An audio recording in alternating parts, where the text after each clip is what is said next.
Yun, Mitsubishi Mirage. Anong year model? 2015. Yan, push button. Ang problema nila, dati daw nangangaragkag yung nangangarag yung makina pag pinapaandar. Nawala daw yung ngarag, nawala din yung check engine. Ang kaso, hirap na daw tumakbo. 20 lang daw takbo nila. Ayan. 20 lang. Tapos yung RPM siguro, unlimited yan. Siguro RPM nag-o-over pa yan. Limited lang nila hanggang 20 takbo. Nasubok daw nila to nung ginawa nung taga Quezon City rin, taga Mayon. Noong December 19 ng battery. Oh, December 19, pinalitan nilang battery, spark plug, tapos nitong bago mag New Year. Oh, bago mag New Year daw. Tapos bumili ng isang ignition coil. Okay. So ngayon, nung in-scan daw, wala naman lumabas. Tama ma'am? Opo, wala. Walang lumabas daw nung in-scan. Subukan natin iskanin. Yung in-scan daw nila, wala daw lumabas. Ngayon, subukan nating iskanin. So kaya yung gumawa, umuwi na. Kasi tapos na daw yung gawa. So tama, tapos doon naman talaga yung sa check engine. Ngayon, yan, iskan natin. Mitsubishi, ano ko nakita? Mitsubishi. May fault code siya sa ito engine. Ito automatic transmission. May tama siya sa automatic transmission. Ang detalye niya, red fault code, output shaft speed sensor.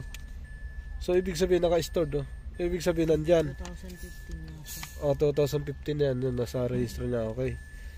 Magbasa tayo dito ng data stream kasi madami tong sensor Dalawang input, primary at secondary. Tapos ang output primary speed, secondary speed, output RPM sensor. Ito na siguro 'yon. Output RPM sensor, output. Input torque. Lahat ng may output dito, tingnan natin. Yan, turbine RPM, output RPM. Marami to gawa ng ito ay CVT. Maraming binabasa to pagkadating sa sensor. Ito mga solenoid na to. Output solenoid current, output solenoid primary, indicator output. Yeah, madami. Alright.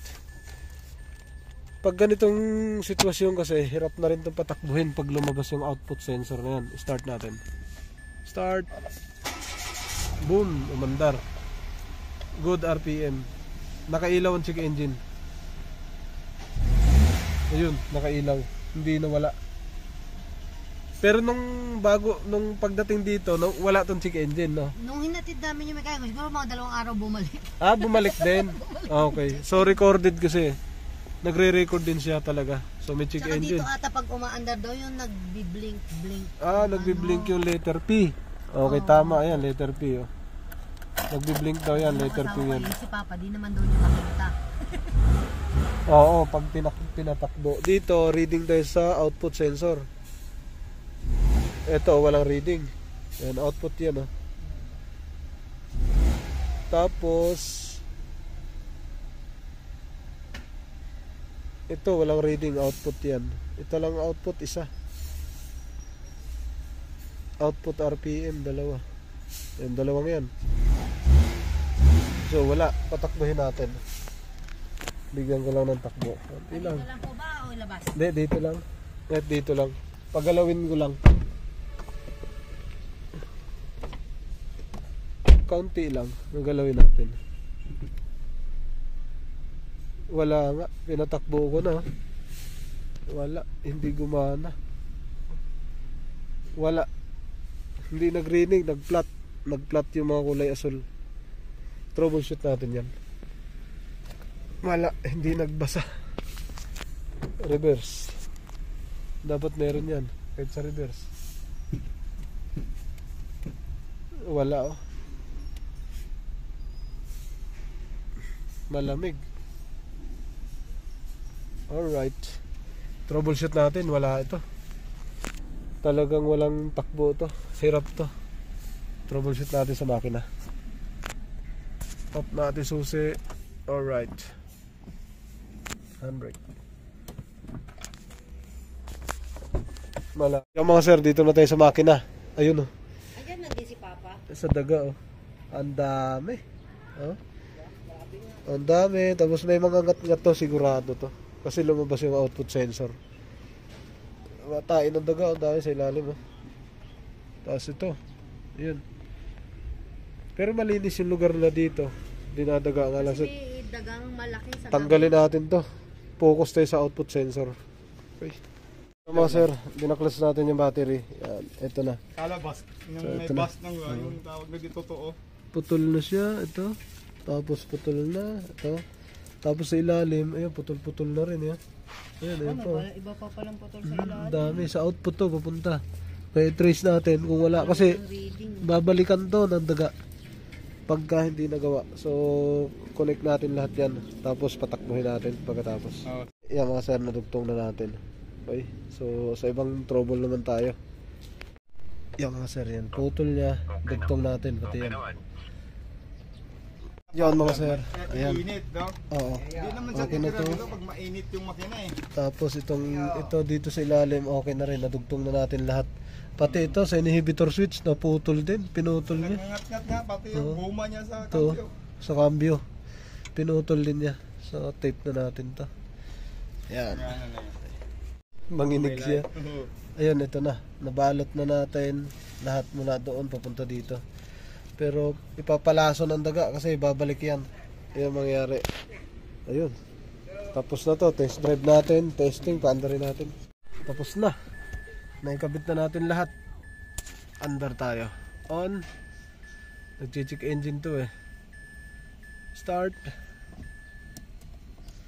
Mali. Hindi gagana.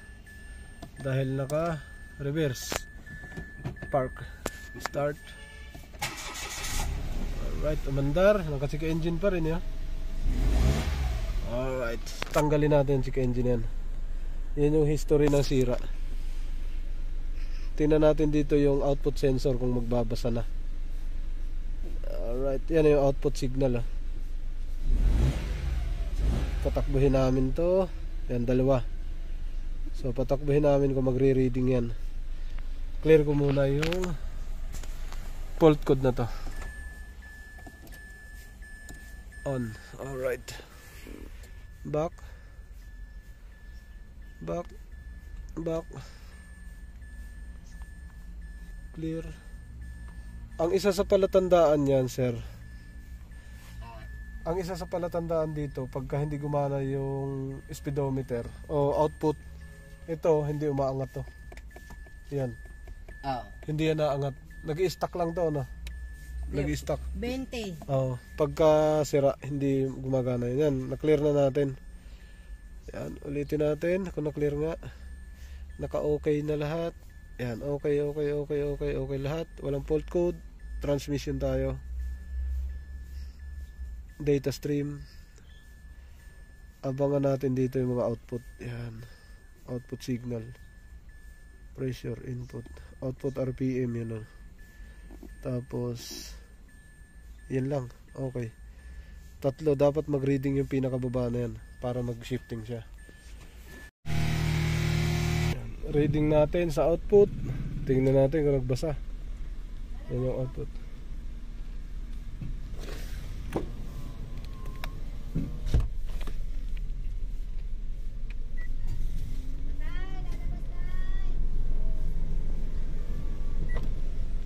Yun, may reading na. Oo, buo na siya. Ayun, may reading na. Ayun na. Oh, sumisipa na. Smooth yan. Stock up daw yun ng 20. Yung speedometer. Ayan, gumana na. Ayan. Ayan, pumaparehas na siya. Kanina ayaw talaga.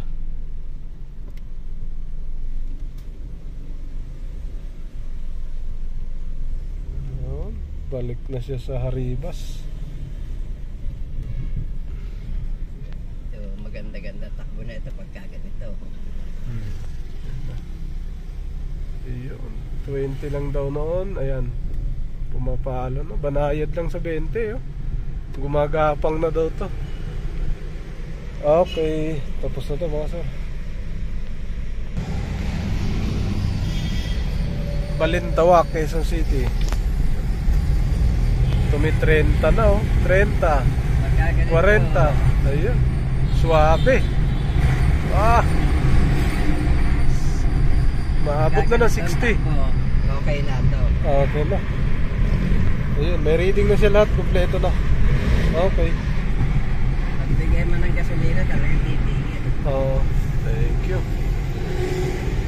Yun, dinala namin sa speedway, sa expressway yan. Yan na ang takbo niya. Pumapalo na. Solve na to mga sir. Ayos na. So, ingat lagi sa daga. So, ito kasi pinagawa nila 2 beses. Puro lang in-scan, tapos cleaner, dinelete, nawala naman daw. Tapos pag uwi daw nila, bumalik.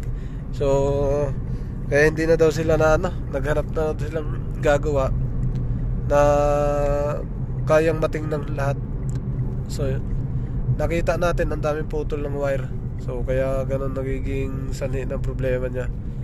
Yung mga daga, lasunin nyo na lang pagka nasa sakyan. Kasi babalikan nila to pagka pinabayaan.